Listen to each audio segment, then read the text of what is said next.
thank you to all those who provided the vast array of amendments to this proposal. I will try and be swift on 3 points.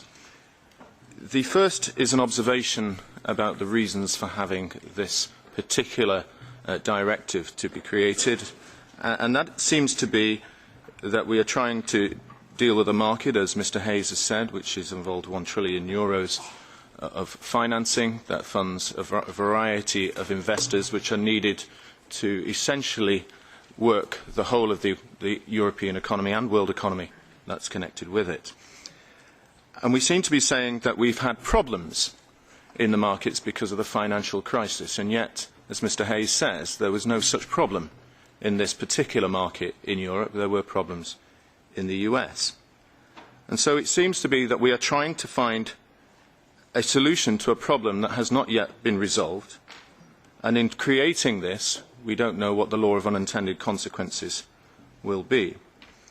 I note that Ms. Gill says that she is concerned that in this particular market there are participants, those who are providing the products and those who are investing the products, who seem to know each other rather well, and it's pretty incestuous, and therefore that in itself is a specific problem that we should be concerned about. That's rather rich coming from this place, where people can start here as stagiaires, work their way through as MEPs, sit on the desk in front of you, become commissioners, come back. If there's one place that's incestuous, this place has got to be the most. And therefore, do we need to regulate ourselves even more harshly because of that situation? The logic, therefore, does not fit simply because people know each other in an industry that they've specialised in.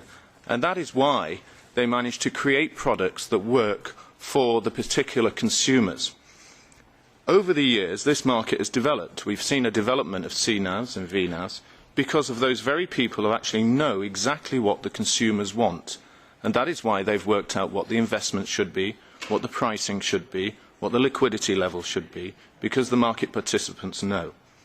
What we seem to be doing today in creating this is actually becoming very highly skilled technical product creators. i.e., if we sat in a bank or a fund, we'd be creating the product ourselves. Perhaps those who are creating this directive should leave and go into the banks themselves and try and earn a lot more money creating it, because that's exactly what we're doing here. And the problem is we do not have the skills in here to create those products for them, for the markets. And as a consequence of that, when you look at the individual parts of this directive, you can see there are potentials for failure in the future.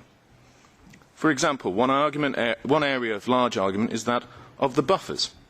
I note that we've got percentages that we have decided we have placed in. Now, clearly, there have been lobbyists on either side, with each of the shadows, with each of the groups, that suggested that this should be the buffer that works for them.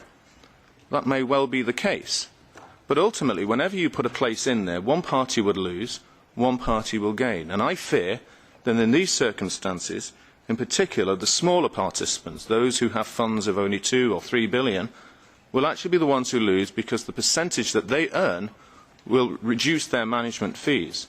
And I note we're quite concerned that within this paper there is a suggestion that the managers take the bulk of the costs of this before the market participants.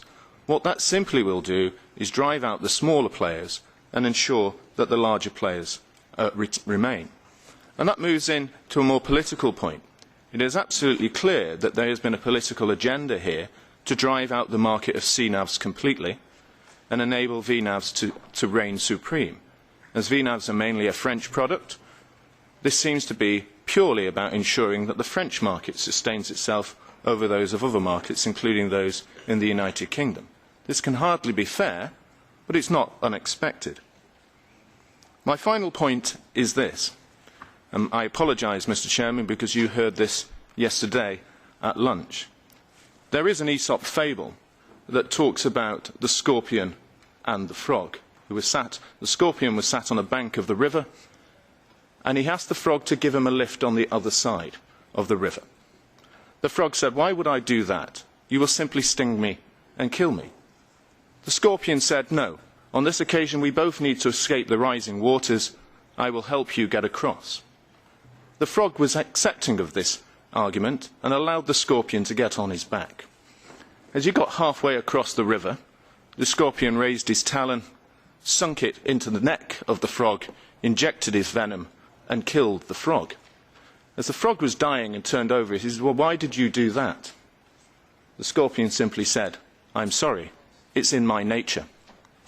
The problem here, ladies and gentlemen, is that in trying to solve a problem which has created no issues during the financial crisis, with products that seem to work, that have been created by market participants over years, and simply for the need to do something or be seen to do something, you may end up kill the market, as Mr. Kamal has said, and drive it out of Europe in a time that we need more liquidity, more products and more investment to ensure that growth occurs across the whole of Europe.